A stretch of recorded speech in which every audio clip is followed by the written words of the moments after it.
Am plecat din Deva, mă îndrept către Alba Iulia, mă voi duce la Centru de Arte Marțiale Alin Moldovan, unde voi susține cel de-al doilea seminar.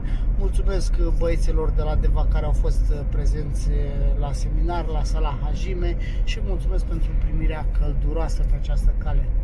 Cine se trezește de dimineață departe ajunge. Eu am ajuns la Alba Iulia, la Centru de Arte Marțiale Alin Moldovan.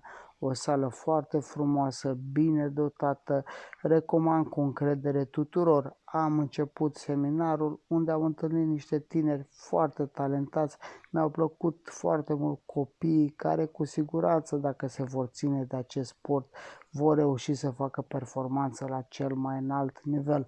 Am întâlnit niște tineri mult mai mobili care loveau cu ușurință loviturile înalte de picior, comparativ cu cei de la Deva, unde am văzut puțin mai rigizi.